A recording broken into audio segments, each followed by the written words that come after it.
Hello दोस्तों, welcome back to my channel Knowledgeable Prince. और आज हम बात करने वाले हैं W.B. ईट्स की poem the lake isle of Innisfree के बारे में। लेकिन उससे पहले हम जानेंगे W.B. के बारे में। दोस्तों, W.B. ईट्स का पूरा नाम था विलियम बटलर ईट्स और वो एक आयरिश पोएट थे जो कि काफ़ी फेमस थे और आज भी फेमस हैं। वो एक इम्पॉर्टेंट फिगर रहे हैं 20th सेंचुरी लिटरेचर में। उन्होंने the lake isle of Innisfree लिखी थी 1888 में और उसको पब्लिश करा था 1890 में। इस पोएम में ईट्स एक्सप्रेस करते हैं launching for piece and simplicity को, जो कि इंस्पायर है रूरल ब्यूटी ऑफ इनिसफ्री की, जो कि एक स्मॉल आइलैंड है लॉग गिल काउंटी सिलिगो आइलैंड में। दोस्तों, आज हम इस पोएम को डिटेल में एनालाइज करने वाले हैं। चलिए पोएम की शुरुआत करते हैं। पोएम की शुरुआती लाइन में स्पीकर बोलते हैं, I will arise and go now and go to Innisfree. यहाँ पे स्पीकर एक्सप्रेस करते हैं अपने डीप डिज़ायर को कि वो अपनी करंट लाइफ से दूर जाके ट्रेवल करना चाहते हैं इनिसफ्री में।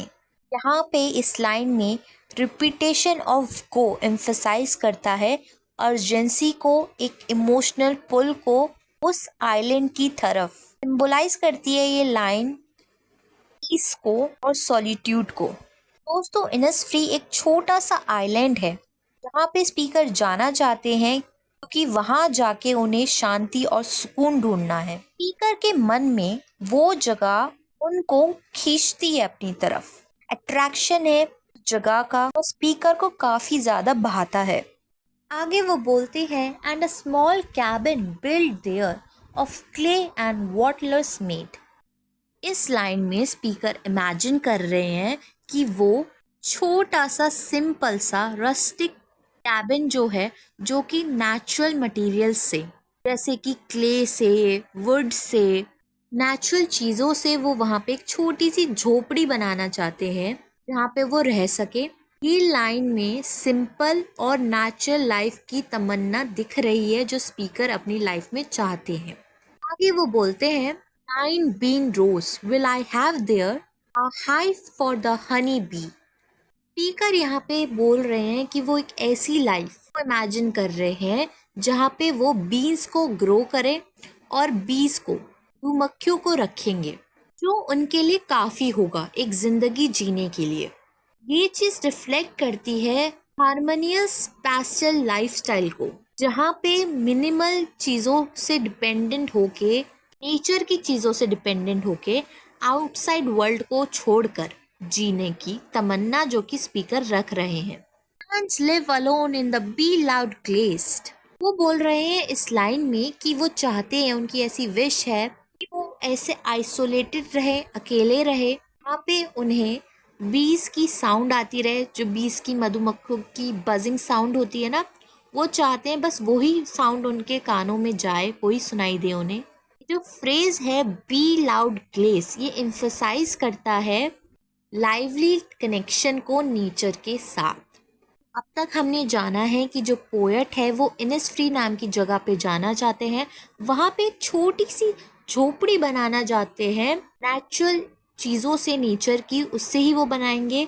और साथ में 9 bean rows को, मतलब फलियों को उगाएंगे और बीज रखेंगे अपने पास, मधुमक्खी रखेंगे अपने पास, और उन मधुमक्खियों की जो साउंड है सिर्फ वो ही हो वहाँ पे उस जगह पे, वो पूरी तरह से नेचर के साथ हो, बाकी आउटसाइड वर्ल्ड से अकेले, अलग।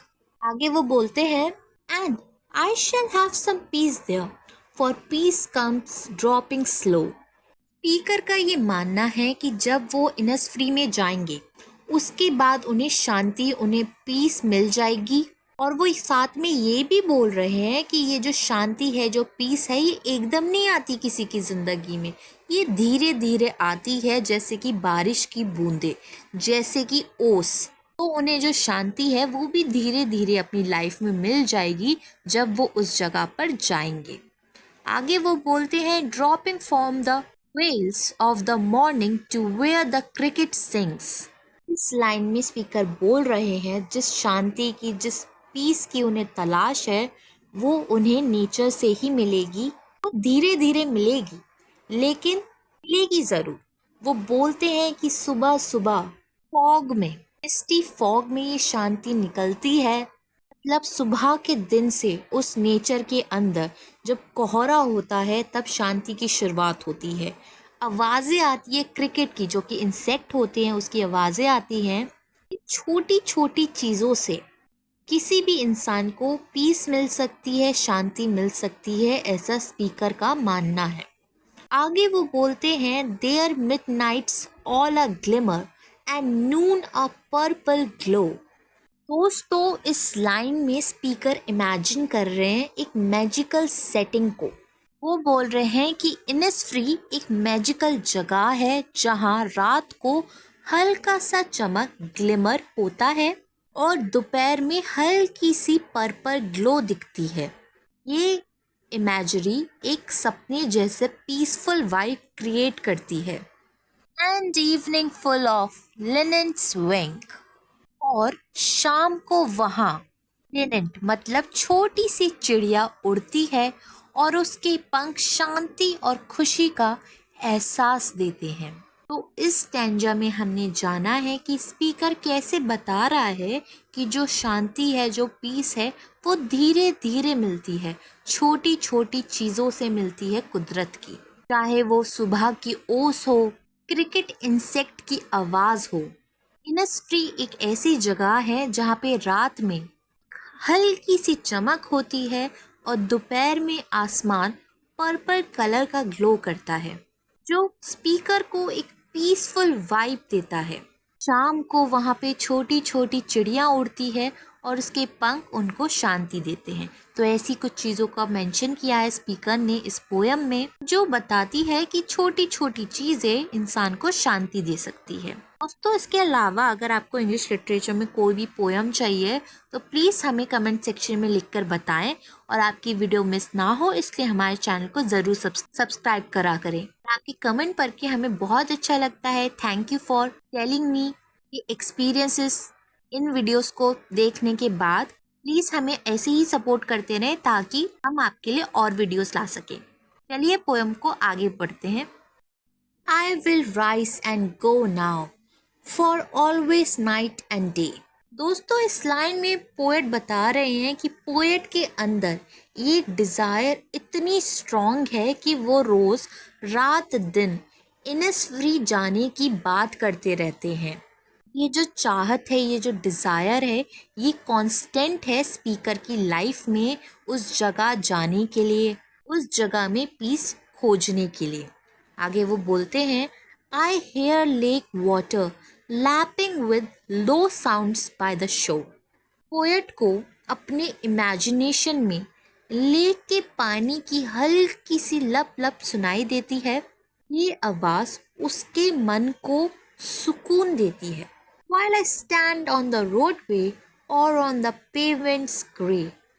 और जब वो शहर की सड़कों पर या फिर फुटपाथ पर खड़े होते हैं, तब भी वो लेक की आवाज़ को अपने दिल में महसूस करते हैं। ये शहर की बोरिंग लाइफ और नेचर की खुशी का कंट्रास्ट इस लाइन में दिख रहा है। I hear it in the deep heart's core। इस लाइन में स्पीकर बोल रहे हैं कि ये जो डिज़ायर है, ये सिर्फ उनकी सोच में नहीं बल्कि उनके दिल के गहरे हिस्से में उनको महसूस होती है। वो जगह स्पीकर के लिए इतनी स्पेशल है, क्योंकि वो जगह एक नेचर से कनेक्टेड है, जहाँ पे उन्हें सुकून मिलता है छोटी छोटी चीज़ों में। चाहे वो ओस हो, चाहे वो चिड़िया चहक रही हो, चाहे इंसेक्ट्स आवाज़ें निकाल रहे हो, चाहे वो लेक का पानी जो है टिप टिप टिप बह रहा हो, वो सारी चीज़ें स्पीकर को सुकून देती है। उन चीज़ों का ख्याल भी स्पीकर को सुकून देता है जब वो शहरी इलाकों में होते हैं, क्योंकि वो जगह उनके दिल में बसी हुई है, वो उस जगह को महसूस करते हैं। इनसफ्री के लिए स्पीकर जो इच्छा है, जो चाहत है, वो उनकी सोल में बसी हुई है। दोस्तों, इस पोयम में पोएट मॉडर्न शहर की बिजी लाइफ से थक चुके हैं और पीसफुल नेचुरल लाइफ ढूंढना चाहते हैं। और इनिसफ्री उनके लिए एक परफेक्ट जगह है जहां वो अकेले रह सके, अपना खाना खुद उगा सके और नेचर की आवाज़ों के बीच सुकून ढूंढ सकें। शहर की सड़कों और बुरी जिंदगी के कंट्रास्ट में इस जगह को दिखाया गया है इस पोयम में। इनिसफ्री में स्पीकर ऐसा महसूस करते हैं जैसे वो एक सपनों की जगह हो, वो जगह उनके दिल में बसती है। दोस्तों, यही थी एक छोटी सी poem the lake isle of Innisfree. I hope आपको वीडियो समझ में आई हो, और वीडियोस देखने के लिए हमारे चैनल को लाइक करें, शेयर करें और सब्सक्राइब करना ना भूलें। अगली बार फिर मिलेंगे एक और नई वीडियो के साथ। Thank you for watching this video.